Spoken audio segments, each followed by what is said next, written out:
Magandang umaga po sa lahat na nandito. Ay kahiyahiyaman, ay kayo po'y pakitayo uli. Ano ho? Sa Galatia chapter 5, verse 19 hanggang 21. Pakitagalog na lang natin. Okay? Ganito po ang sabi ng salita ng Diyos. At hayag ang mga gawa ng laman. Ang laman po itong katawang ito. Ano ho? Pag sinabi sa Bible na laman, ito yung body. At higit sa lahat ay hindi lang body, kundi yung masamang gusto nito. Yung masamang gawain nito. Ano yon? Sa makatuwid ay ang mga ito, yung gawa ng katawan, hilig ng laman, pakikapid, hilig ng laman yan. Ano ho? Karmihan, kalibugan. Ako, yan hilig na hilig talaga ng laman. Pagsamba sa Diyos-Diyosan. Hilig ng laman yan. Pangkukulam. Pagtataniman. Hindi ito pagtatanim ng palay. Ito yung sama ng loob na hindi maalis-alis. Yung galit na hindi maalis-alis. Ayaw magpatawad. Yan po yung pagtataniman. Mga pagtatalo. Yan yata yung ating ibig sabihin na pamagat natin. Pagtatalo. Mga paninibugho. Yan ako. Hindi pa naman sila nagsiselos na. Mga pagkakaalitan. Wala na hindi pagbangayan. Mga pagkakampi-kampi. Mga pagkakabaha-bahagi. Mga hidwang pananampalataya, mga hindi totoong pananampalataya. Mga kapanaghilian, inggit yon, mga paglalasing. Gawa ng laman yan, hindi naman espiritu na inom ng alak eh. Di ka? Mga kalayawan, at ang mga katulad dito tungkol sa mga bagay nito ay aking ipinagpapaunang ipalaala sa inyo tulad sa aking pagpapalaala ng una sa inyo na ang mga nagsisigawa, yung nabubuhay dito, yung kontrolado, yung maniobra ng gusto ng laman, yung nabubuhay dito, nagsisigawa dito, nang kay mga bagay ay hindi magsisipagmana ng kaharian ng Diyos. So, nabubuhay sa dikta lamang ng laman ay hindi palangit. So, yun ating tatalakayin ngayon, pero isa lang, na kasalanan ng ating tutukuyin diyan, yung pong nasa verse 20. Yung pong sa English, pakibasa naman sa English natin. Tingnan natin sa English bago tayo manalangin. Idolatry, witchcraft, hatred, variance, emulations. Emulations. Ano sa Tagalog sa emulations? 5:20, pagtatalo. O paninibugho. Okay. Ano? Paninibugho. Okay, tayo po muna yung manalangin. Banal Espiritu, pasuyo po, nasa iyo po ang pag-asa at buhay para maunawaan ang mensahe at lumapit kay Jesus. Kami makasalanan para hindi mangumpisal, magsisi at ito'y sa iyo. Patawarin niyo kami, tulungan niyo kami sa pangalan ng Panginoong Jesus. Amen. Okay, pwede na po umupo. Okay.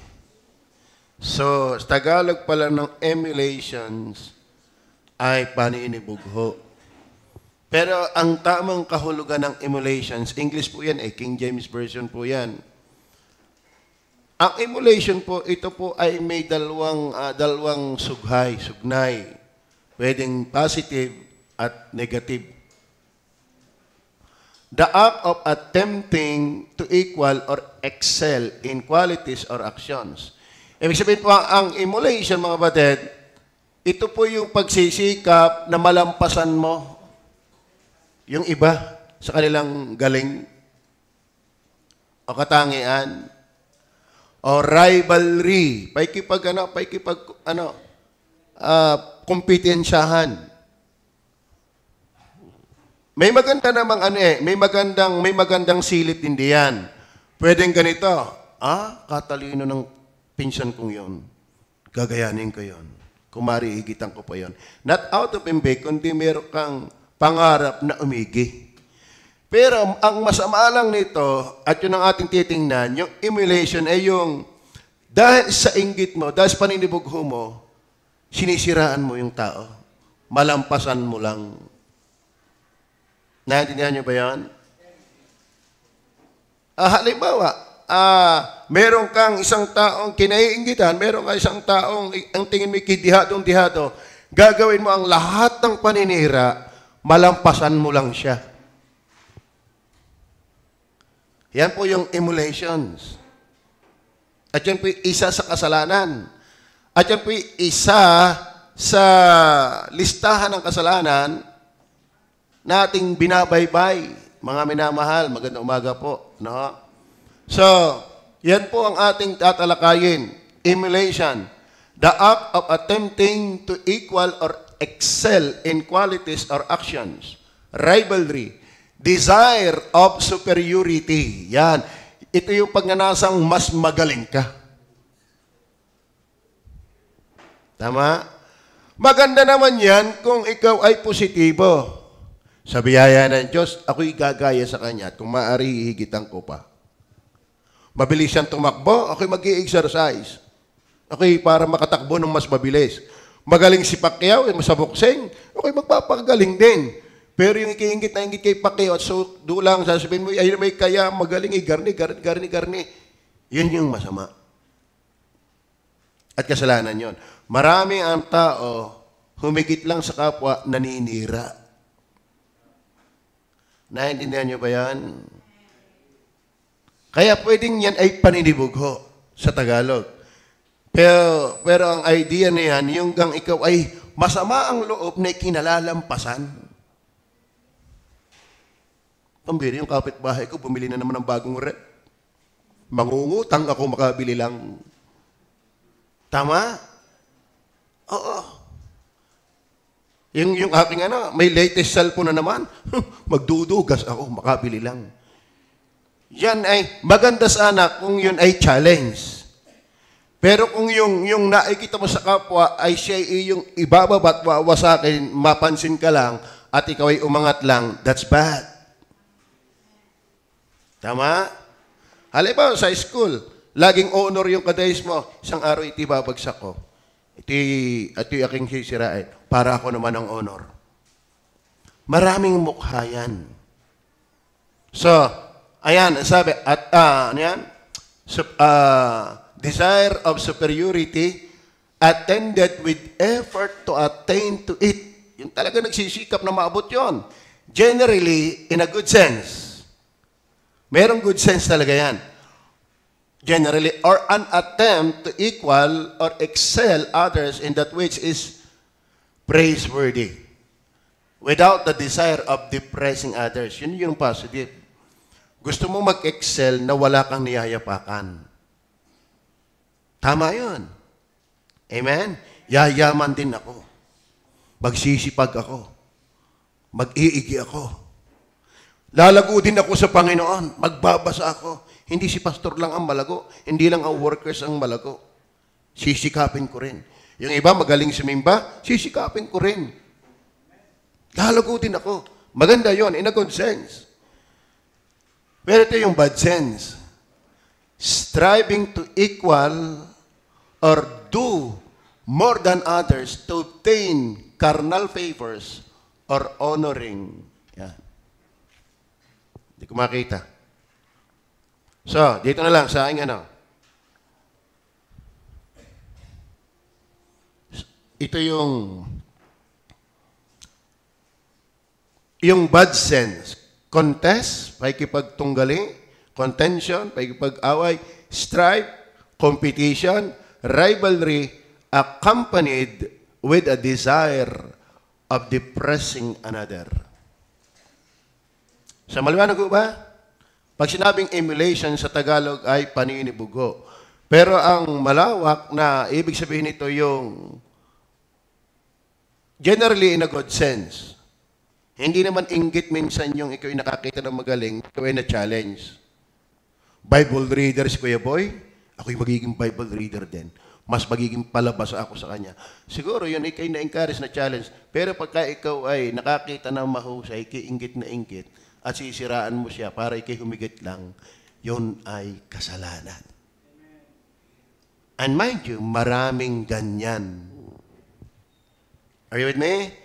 But ang ating tinignan, balikan nga ulit natin ang talataan natin, hindi ito lang yung ating tinutukoy. Dahil pwedeng hindi ka ganito. Pwedeng hindi ka ganito. Ay, hindi ka mainggitin, hindi ka naninira ng kapwa, umangat ka lang, ay paano itong iba? Tingnan po natin ha, balikan natin yung verse 19, isa-isahin uli natin. Ano sabi? At hayag ang mga gawa ng laman sa mga tuwid ay ang mga ito, pakikiapid, wala kang nga emulations. Maganda ang iyong panantunan sa buhay. Di baling ako sa pawan, isang araw, pag-iigihin ko rin, ay yung pakikiapid. Yung karamihan ng utak, kalibugan, ano pa? Ngayon pa, nako. Pagsamba sa Diyos-Diyosan, pangkukulam, mga pagtataniman, masama ang loob, hindi maalis-alis na galit, mamamatay na'y galit pa, mga pagtatalo, mga paninibugho, yan yung ating pag-uusapan, mga pagkakaalitan, mga pagkakampi-kampi, mga pagpapakabahabahagi, mga hidwang pananampalataya. So, ibig sabihin, nais ko lang po sabihin sa inyo, kung hindi ka ganun sa emulations, pero tiyak, meron kang kasalanan sa listahang yan. In fact, baka nga tayo hindi lahat nakalibre doon sa emulations eh. Tama ba? Tayo ba'y guilty din doon sa emulations? Yung bang tayo sa masamang loob, bigay itong kapitbahay ko yaman, kaya kung maismiran mo, kaya kung ano, hindi dahil say, wala namang ginagawang masama sa iyo, masama lang ang dating sa iyo. May mga ganyan. Tama ba? Galit na galit sa matalino, bakit nasasapawan siya? Galit na galit sa maganda, bakit nasasapawan siya? Galit na galit sa mayaman, kasi nasasapawan siya. At kung ano-anong marites ang sasabihin sa ibang kapwa, alay, may kaya mayaman ay garnit. Ano may kaya maganda, yan may kaya garnit. Ang dami mo sinasabi, hindi ka mainaano.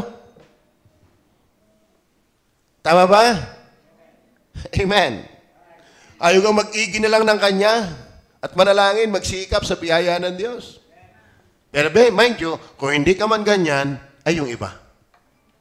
Kaso lang, nakatukmo tayo ngayon sa emulation. Una, tingnan natin yung emulation sa yung evil work. Evil work. Ano? Yan po ay masamang gawa. Mga minamahal. James chapter 3, verse 14 and 16. Ngunit kung kayo'y merong mapapait na paninibugho, yan na yan, mapapait na paninibugho, emulations yan. Pag sinabing mapait, yung talagang yung idea ay masama lasa, masama loob. Yung kapitbahay kong yan, na kayo, wala namang ginagawang masama sa iyo. Naiinggit ka lang. Amen? Nasasapawan ka lang. Pero ang sama-sama ng loob mo, masama yun. Kaya nga masama ang loob, di masama yun. Amen? Minsan nangyayari din niya sa magkakapatid. Galit na galit sa magulang, pampihirin, kuya ko, lagi na lang siya napansin ng mga tatay, mga inay. At kung anong gagawing paninira sa kanyang kapatid, dahil lamang ng masama ang loob at hindi nababate. Is that possible? Maraming ang gulo yan, kaya ang gulo. Maraming ang gulo yan.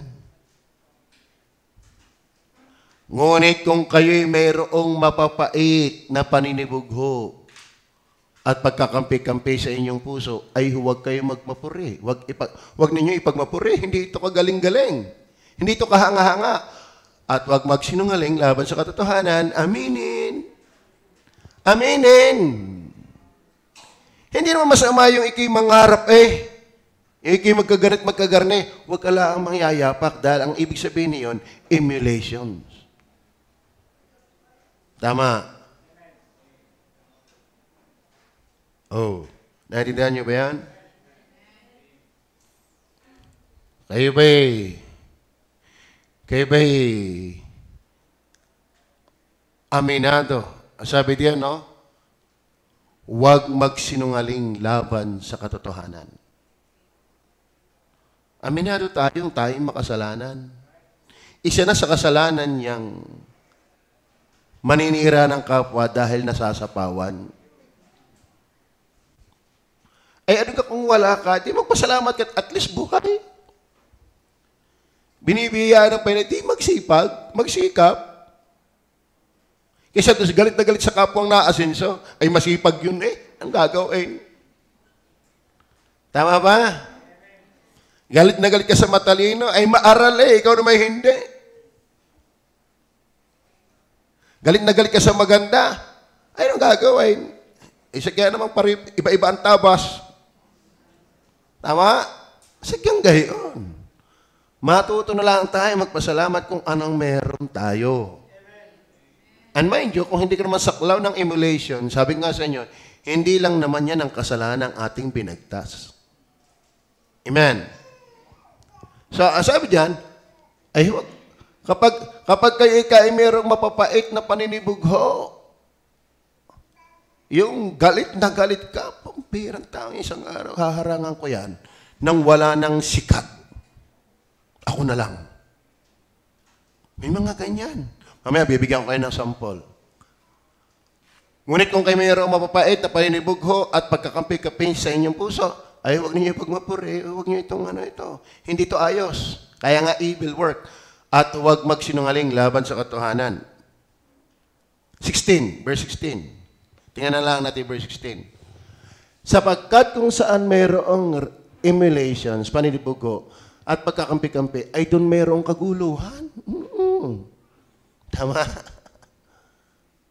At lahat ng gawang masama. Kaya nga, evil work ang emulation. Tinan niyo dahil sa inggitan, may makikita ninyo. Bibigyan ko kayo ng sample. Sagya naman kapag ka meron tinatawag na yung ayaw masapawan, yan ay nanggugulo. Lumilikha yan ng trouble. Tama? Oo. Kaya sa pagkakapatid, sisiraan, mapansin lang siya. Siya ang may kasalanan ng ituturo yung iba. Okay, tingnan natin. Huwag natin kunin ibang talata. Dito ko na kayo dadalhin. Una, evil work ang emulations. Dito ko na kayo dadalhin yung example. Example. Siguro unahin natin ng Isaiah 14, verse 13 and 14. Ito yung example ng emulation. Kilala niyo ba si Lucifer? Kilala niyo ba si Lucifer? Siya ngayon yung Satanas, Diablo, Dragon, matandang ahas, Apollyon. Siya yung leyong gumagala na humahanap ng masisila. Ang Diablo ay, ako yung niwalang, alam na natin automatic masamang elemento. Masamang persona. Diablo, Satanas. Ngayon, hindi naman siya dating Satanas. Ang kanyang pangalan ay Lucifer, son of the morning star. Siya yung pinakamahusay at mataas na nilikha ng Diyos sa hilira ng mga anghel. Kaso lang nagkaroon siya ng emulations. Ano yon? At sinabi mo sa iyong sarili, ako'y sasampa sa langit. Alam niyo ba, ang kanyang gustong mahigitan ay Diyos. Amen?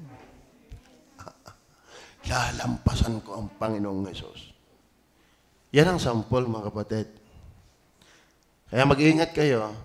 Kaya may kasamaan dahil ng inggit, paninibugho. Yung emulations. Kaya may Diablo, kaya masama ang mundo dahil tayo nabubuhay sa masamang sistema ng kasalanan. Isa yung kasalanan ng emulations. Ang sinabi mo sa iyong sarili, ako isasampa sa langit. Aking itataas ang aking luklukan sa itaas ng mga bituin ng Diyos. Itataas. Gustong maging superior. Superiority. Mag-excel kahit Diyos gustong lampasan. At yuyurakan maging ang Diyos. Mabot lang yung gusto. Ay, sabi nga sa inyo, minsan, hindi naman nakapagtataka na si Lucifer ay mag-isip ng ganon. Pwedeng acceptable pa yon. Kasi bakit? Talagang pinakamagandang nilikhang anghel si Lucifer. Pinakamatalino, pinakamayaman, pinakatalented. At dahil ng kanyang kakanyahang yon, ay nagmataas. Minsan tayo naman wala naman nun. Taas na taas. Amen. Oo, wala tayo sa kalingkingan ni Lucifer. Pero kung tayo magmataas, kayo ba niniwalang pwedeng tayo nagmamataas sa Diyos? Kapag ayaw mong sumunod sa Diyos, ang iniisip mo, mas tama ka. Are you with me? Yung salita ng Panginoon, hindi naman masyadong tama yan. Kaya hindi ko susundin yung gusto ko ang tama. That is the spirit of emulations from the spirit of Lucifer. Kaya hindi ho madali yan, hindi ho maganda. Kaya nga, evil work. Ito yung sample.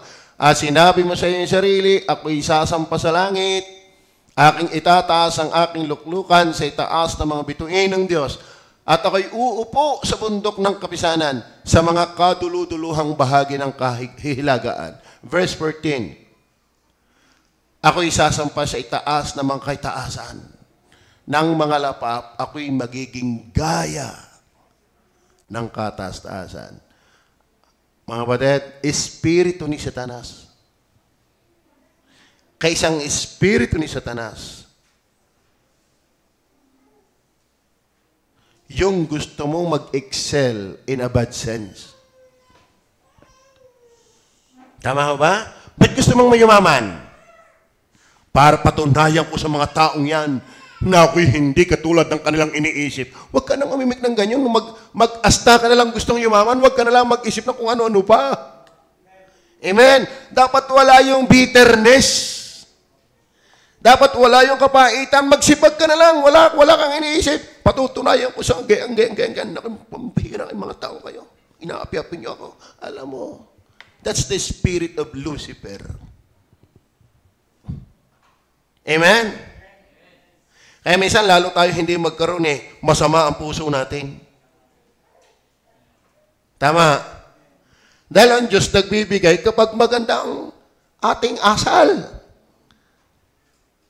Amen? Lalo pag ang asal may, okay, gayaman din para ako'y magamit ng Panginoon. Yun. Hindi para masabi sa kapitbahay, kayo gala may magandang bahay. Isang araw, susunugin ko yan, ako na ang magandang bahay. Yung emulation, mayroong nabubuong kapaitan na hindi maganda dahil nasasapawan ka. Naintindihan niyo ba yan? Naintindihan niyo ba yan? Dahil meron din namang a good sense. In fact, brother sense nga ang ibig sabihin yan Mangarap ka para sa Diyos. Na ikaw ay kuminhawa para sa kaluwalhatian ng Panginoon. Para magamit ka ng Panginoon. Mag-igi ka, mag-excel ka, umangat ka, hindi para patunayan ang sarili. Si Lucifer yun Si Lucifer gustong mag-excel para patunayan niya ng kanyang sarili iba. Magaling ako, mahusay ako, kaya ko yan. Kaya in just 2 verses, namulaklak yung salitang ako. 2 verses, pero ilang ako? Tingnan niyo, balikan nga natin ang verse 13. Balikan natin ang verse 13. At sinabi mo sa iyong sarili, ako'y isa, sasampa sa langit. Aking, dalawa yan, itataas ang aking luklukan sa itaas ng mga bituin ng Diyos. At ako'y, tatlo, uupo sa bundok ng kapisanan sa mga kaduluduluhang bahagi ng hilagaan. Verse 14. Ako'y sasampa sa itaas mga kaitaasan ng mga lapap. Ako'y magiging gaya ng kataas-taasan. 5 beses. Nakasentro sa sarili. Ang emulations, yan po'y nakatuon sa sarili, hindi sa Diyos. Kaya ayaw na ayaw. Samang-sama ang lasa. Samang-samang loob pag nasasapawan. Umangat ka dahil sa Diyos. At para sa Diyos. Hindi yung may papatunayan ka lang. Para sa basketball, nakita ko si si Jet. Wala namang masamang mangarap. Ako isang araw kasing husay din ng player na yun. Pero yung humusay ka lang, tatakirin mo yung player na yun at intentional na susuntukin mo, walang galing yun. That is emulation. Gumaling ka na wala kang ginagawang masama, ni iniisip na masama. Naintindihan mo yan? Maliwanag ko ba yan? Pero malimit, guilty tayo niyan. Out of envy, out of jealousy, extreme envy. Parang si Lucifer. So yan ang sampol. Alam niyo ba, nang bumagsak ang tao sa kasalanan, naipamana niya yung espiritong yan. Another example, Genesis chapter 4, verses 1 hanggang 10. Mabilis ko lang babasahin. At nakilala ng lalaki si Eva na kanyang asawa, at siya'y naglihi at ipinanganak si Cain. At sinabi, nagkaanak ako ng lalaki sa tulong ng Panginoon. Verse 2, At sa muli ay ipinanganak ang kanyang kapatid na si Abel. O ilang magkapatid na yan? Cain at Abel, mga anak ni Adan. At si Abel ay tagapag-alaga ng mga tupa, datapwat si Cain ay mangbubukid ng lupa. Verse 3, at nangyari nang lumalakad ang panahon. Daig pa ako ng panahon lumalakad.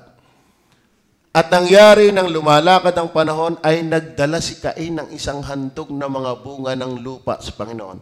Talagang noon pa, ang tao ay naghahandog sa Diyos. Kaya hindi bago yung paghahandog sa Diyos. Noon pa yan. Dadalwa pa lang anak ni Kenneth na Abel, naghahandog na sila. Kaya huwag kayong magtataka. Yan daw nasa 10 utos, wala tayo sa 10 utos. Wala na daw tayo sa kautosan. Ay, kailan ka dumating yung 10 utos? Panahon ni Noe. Ni Moises. Ayan kaya kay mo pa naghahandog na. Tama? At nangyari nang lumalakad ang panahon ay nagdala si Cain ng isang handog na mga bunga ng lupa sa Panginoon. Verse 4. At nagdala rin naman si Abel. So pareho. Basta tao dapat nagdala ng handog sa Diyos. Kaso lang may mga handog talagang hindi ino-honor ng Panginoon. At nagdala rin naman si Abel. Okay. Good morning, Utoy. At nagdala rin naman si Abel ng mga panganay ng kanyang kawan. So, ilang magkapatid yan? 2. Parihong nagdala ng handog. Tama? Nagdala ng handog. Ang sabi niyan, at ng mga hindi pa ako tapos. At nagdala rin naman si Abel ng mga panganay ng kanyang kawan at ng mga taba ng mga yaon. At nilingap ng Panginoon si Abel at ang kanyang handog. Ito malupit, verse 5. Dapat hindi tinanggap o nilingap si Cain at ang kanyang handog. At nag-init. Yan na, nag-init na. Itong kapatid kong ito, ba'y kagaling-galing? Ba'y tinatanggap ng Diyos ang hindi? Hindi siya makapayag. Uutasin kitang Abel ka. Hindi ko kayang ako'y nasasapawan mo. Parang player, kagaling-galing mo ha. Sasahudin kita. Parang ganun yan. Amen? Kasi ayaw masapawan. Yan ang emulation. Maganda sana kung nasasapawan ka, mangangarap ka, ako'y magiging gaya rin niya. Ako'y magpa-practice din. Ako'y mag-i-ensayo din. Pag-iigihin ko rin. Hindi yung ikaw ay nasapawan, meron kang masamang isip. Tingnan si Abel. Una nating sample si Lucifer. Alam niyo ba yung ugali ni Lucifer na ipasa sa makasalanan? Yung gustong gumaling kahit kasalanan ang gagawin. Gustong gumaling kahit kasalanan ang gagawin. Are you listening? Datapwat hindi nilingap si Cain at ang kanyang handog at nag-init na mainam pambirag galit. Si Cain at namanglaw ang kanyang mukha. Verse 6, nga niyo. Sinabi ng Panginoon kay Cain, bakit nag-init? Ba't ka nag-init? At bakit namanglaw ang iyong mukha? Kung ikaw ay gumawa ng mabuti, di ba ikaw ay mamarapatin? At kung hindi ka gumawa ng mabuti, ay nahahando sa iyong kasalanan sa pintuan. at siya ay pahihinuhod ng kanyang nasa at ikaw ang papanginoonin niya. Verse 8. At ya'y sinabi ni Cain sa kanyang kapatid na kay Abel. At nangyari, nang sila'y nasa parang ay nagtindig si Cain laban kay Abel. Are you listening? Na kanyang kapatid. Sino ang kanyang kinainitan? Sino ang kanyang kinasamaan ng loob dahil nasapawan siya eh. Yung kanyang handog, hindi tinanggap ng Diyos. Yung kay Abel, tinanggap. Nagkaroon siya ng emulation. Andun siya yung extreme envy. Andun yung jealousy. Itong coach na ito, lagi na yung siya ang pinalalaro. Babad na ako. Hindi babad sa upuan. Di man lamang ako palaruin. Tatakirin ko nga eh. Tama? Naintindihan niyo ba yan? Ang dami nating masamang iniisip kapag tayo nasasapawan. Umangat ka para sa kalwalhatian ng Diyos. Huwag yung dahil masama ang loob dahil may nasapaw sa'yo. Yang sapaw, isapaw sa kakainin. At ay sinabi ni Cain sa kanyang kapatid na kay Abel, at nangyari, nang sila'y nasa parang ay nagtindig si Cain laban kay Abel na kanyang kapatid, at siya'y kanyang pinatay. Akalain mo yun? Magkapatid sa laman, pinatay. Evil work. Kaya masama yung matinding inggit. Amen? Matinding paninibugo. Bakit? Espiritu nga yan ni Lucifer. Akala mo si Lucifer, ayaw na siya isapawa ng Diyos. Ang gusto niya ay higitan din ng Diyos. Are you with me? Kaya lahat ng taong ayaw maniwala at ayaw sumunod sa Diyos, ayaw pasapaw sa Diyos. Tama? Kaya sabi ng John 8:44, kayo'y sa inyong amang dyablo, sapagkat ang nais niya ang gusto niyong gawin. Tanyo ha, ayaw ni Lucifer na sumunod at magpasakop sa Diyos. Kaya nga siya nangarap, hihigitan ko ang Diyos. Dahil ayaw niya magpasakop. Kaya yung ayaw pasakop sa Diyos, talagang kaisang espiritu ni Satanas. Amen? Kapag namamalo ang tatay sa amin, ang kami mga bata pa, ang laging sabi niya, ikaw kayo hindi susunod. Tayo magpalit na ng pangalan.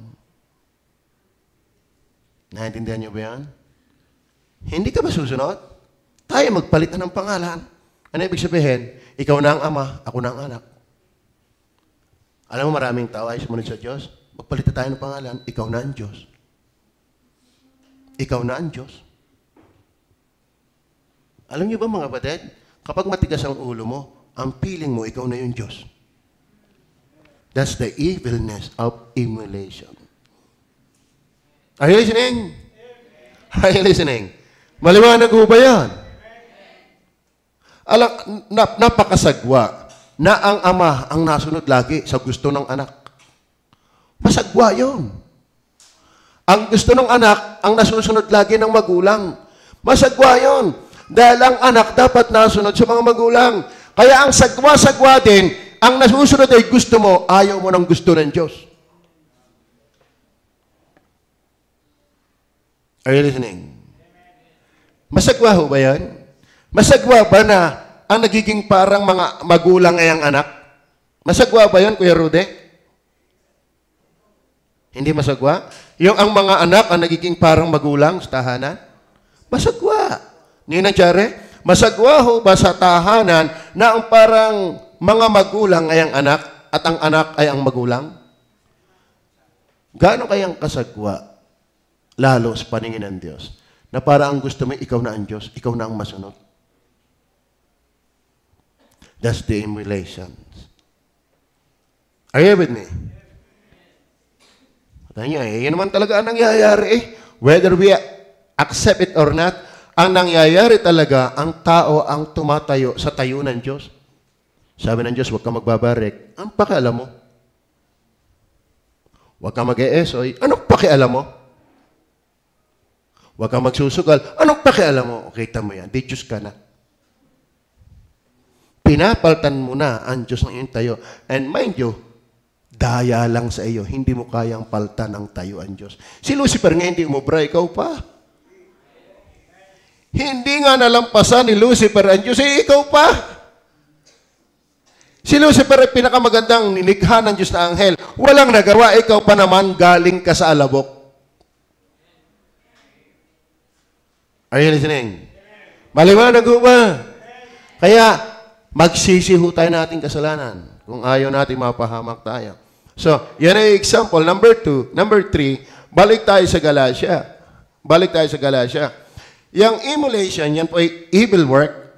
Nagpakita tayo ng example. Number 3, ito po ay merong eternal punishment. O, basahin natin ha.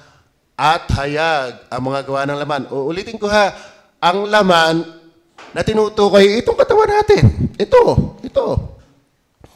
At yung masamang hilig nito.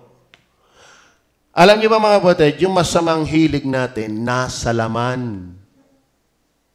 Are you listening? Basahin natin yung masamang hilig ng laman. Sa makatuwid ay ang mga ito. Pakikapit. Alam niyo ba ang pakikapit? Ang pakikapit ay meron ka na nakuha pa ng iba. Hirap na nga sa isa, kukuha pa ng dalawa. Ano ba? Karumihan. Alam ba yung karumihan? Hindi mukhang grasa.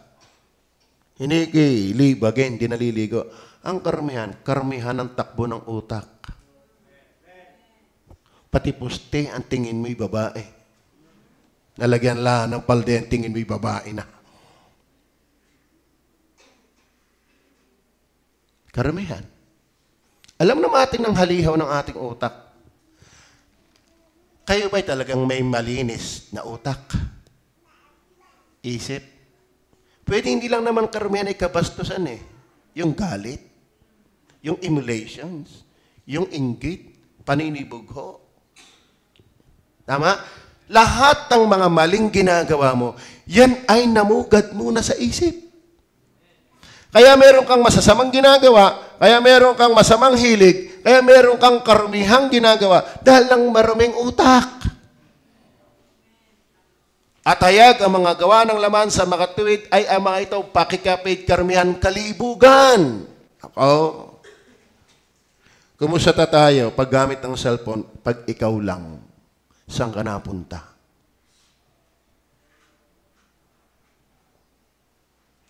Ngayon, hindi na mabenta ngayon na sinihan.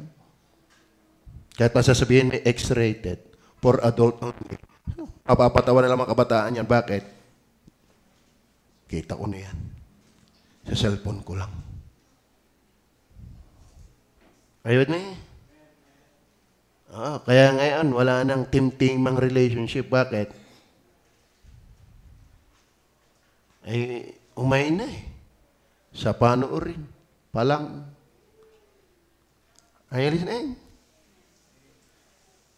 Kaya mahina na, hindi na pag-ibig ang habol sa tao. Sexy.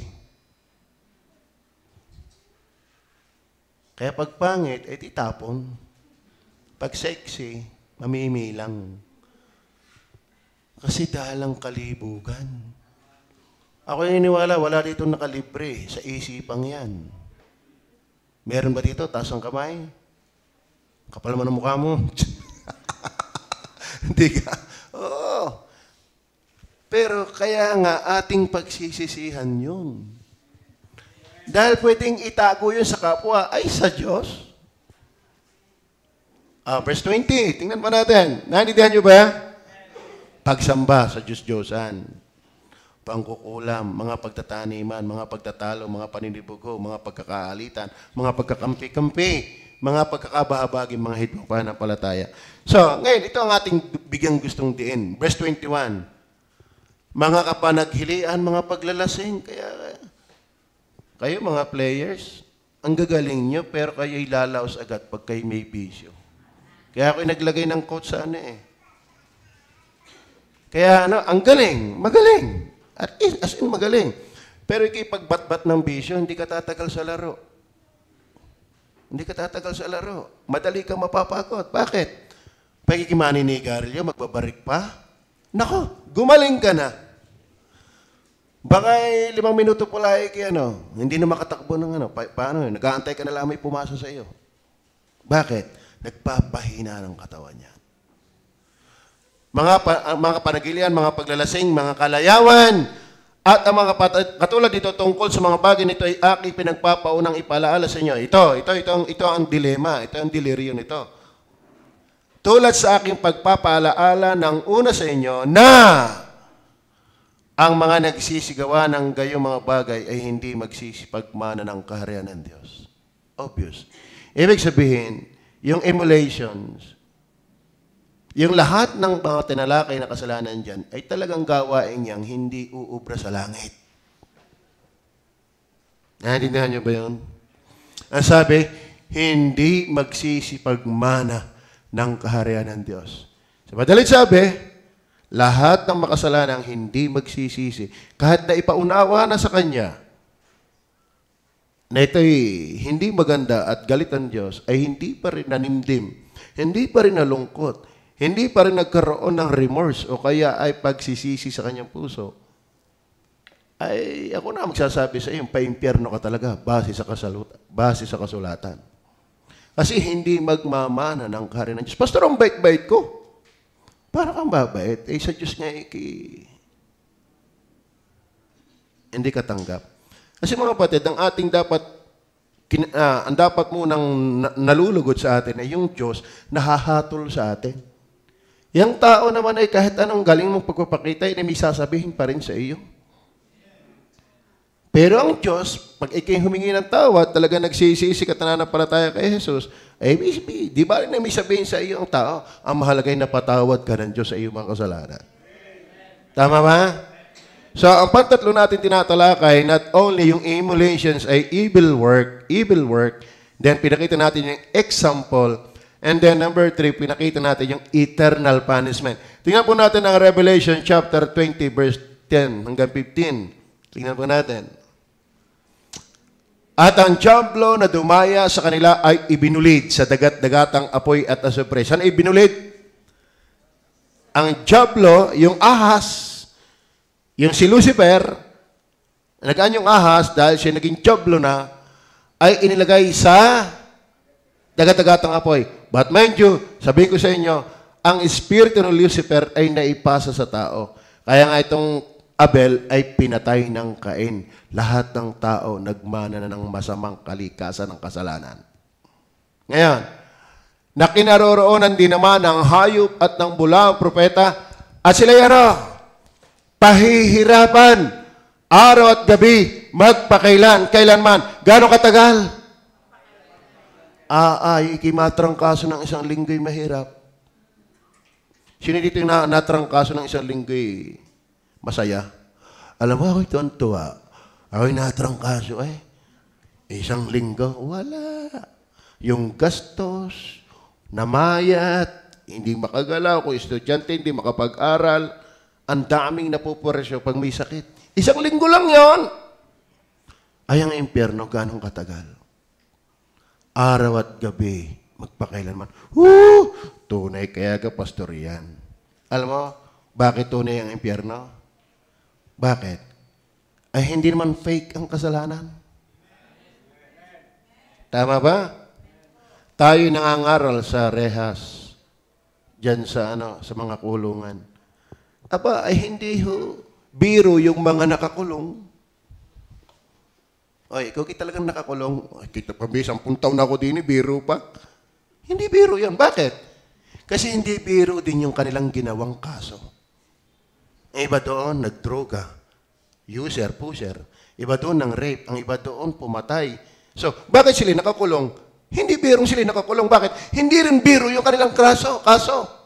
Bakit may pupunta ng impyerno? Kasi hindi biro yung kasalanan mo. Tama? Hindi naman bala-bala ang kasalanan ako'y hindi talaga nagkakasala. Utak pa lang, nagkakasala na tayo Ngayon, Bakit ang impyerno ay hindi biro? Kasi ang kasalanan ay hindi biro. Bakit ang kasalanan ay hindi biro? Kasi hindi rin biro ang Diyos na pinagkasalanan. Talagang may Diyos. Amen? Yung iba, yung maniwalang may Diyos, di gumawa ka ng iyong daigdig. Kaayaw mong maniwala sa Diyos, ikaw naman ipatira ng Diyos sa kanyang ginawa. Maliwanag ko ba? Hindi ko nababasahin lahat kasi wala na akong oras. Last, ito ang ating i-emulate. Emulate the saved. Pinakita ko yung una, evil work, example, eternal punishment. Kung gusto mo talagang malangit, pumunta at huwag mapunta ng impyerno, ito yung gayahin mo. Luke 18:13. Luke 18:13. Okay. Datapwat ang maniningil ng buwis na nakatayo sa malayo ay ayaw na itingin man lang ang kanyang mga mata sa langit, kundi dinadagukan ang kanyang dibdib at sinasabi, Diyos, Diyos, ikaw ay mahabag sa akin na isang makasalanan. Meron kasing dalawang lalaking umakyat sa templo. Ang isa'y Pariseo at ang isa'y publikano. Sabi ng Pariseo, ako'y nagpapasalamat sa iyo, Panginoon, dahil ako ay napakabuting tao. Ako ay laging nag-aayuno, ako'y nagbibigay ng ikapo, ako'y gumagawa ng buting gawa, at itinuro pa yung kanyang kadais, hindi ako katulad ng taong ito, makasalanang ito. Pero yung isang publikano ay umimik ng ganyan. Ang sabi, na nakatayo sa malayo, alam mo, ang convicted sa kasalanan, yun hindi makalapit talaga sa Panginoon. Ay ayaw na itingin man lang ang kanyang mga mata sa langit. Nahihiya siya. Alam mo, ang gusto ng Diyos na i-imitate mo, yung ikaw ay nahihiya sa iyong pagiging makasalanan. Hindi yung makasalanan ka, nagarapal ka pa. Ayun, ito yung ating i-emulate. Amen? Ito yung klaseng emulation na tayo, pag nakakakita ng mga taong nagsisisi, gagayahin ko rin ito. Ako'y magsisisi din ng aking mga kasalanan. Ikinahihiya ko rin ng aking mga kasalanan ginawa. Alam mo, ang kasalanan, hindi yan para ipagmalaki. Yan ay para ikahiya. Amen? Ngayon, itong tuwa pang tatlo ang kanyang chicks. Yung mga babae naman, tuwa pang labas ang puso. May pigsa naman. Sa totoo na, kung alin baga yung dapat nakakahiya, yun pa ang pinagmamalaki. Alam mo, ang magandang emulation, gayahin mo yung mga taong ikinahihiya ang kasalanan. Are you listening? Atin nyo. Ano pa? Sabi, ay ayaw na itingin man lamang, nahihiya sa Diyos. Ang tao garapalan sa Diyos. Talagang ipagbibili, ikaw kaya mong bubos ng 4 o 4 kantos. Parang pinagbibida pang si hindi nalalasing Alam mo, pagkabataan ka, hindi yan tatalab sa iyo. Pag-antay ka ng 40, sisingilin yan sa iyo. Walang libre kasalanan. May konsekwensyan. Ito, nagpatak ito kahapon, hindi ko sinasadya. Okay, may kinabahan Mahal-mahal Patak. Pero palibhasa sa ibago, hindi iniinda yung ang taas buhat sa ban. Siguro ito medyo nagluma na, kaunting patak, agan-gayan. Yang ban natin, magti 3 years pa lang, isang takbo kahit ano. Pero pag naka 5 years na, naluma na ang mga pyesa, mararamdaman mo ng sakit. Kayo mga kabataan, hindi nyo pa iindahin ang takaw ng sigarilyo ngayon. Ang takaw ng inyong vaping ngayon. Ang takaw ninyo ng alak ngayon, hindi nyo pa maiindayan. Pagpatak nyo ng 40, 50, sisingilin ka na. Kasi bago pa mga pyesa mo Bago pa na-expire yan. Kaya maraming yan, sakit, bato, liver, bituka, puso. Yung pa naman ay mamahaling sakit na pinabayaan nung hindi mo pa iniinda. Are you with me? Amen. Ano yan? Kundi yan ang maganda. Dinadagukan ang kanyang dibdib. Ano ibig sabihin na yan? Hindi makahinga. Bakit di makahinga? Ang bigat-bigat ng kanyang pakiramdam sa kasalanan. Mayroong mga taong nasa kasalanan ay hagalpak pa eh. Wala kang pag-asa ng langit. Ang langit ay doon sa mga bagbag ang puso sa kasalanan. Ikaw ba'y napapaiyak sa kasalanan kung ginagawa? Kailan ka huling umiyak sa kasalanan mo? Kapag wala kang ganyang buhay, hindi ka magmamana ng kaharian ng Diyos. Kanya sabi, kundi dinadagukan ang kanyang dibdib. At sinasabi, Diyos, ikaw ay mahabag sa akin. Bakit? Alam niyang hindi siya karapat-dapat. Nahingi lang siya ng awa. Alam niyo ba ang kaligtasan ay awa lamang? Hindi mo kaya. Nahingi ka ng awa.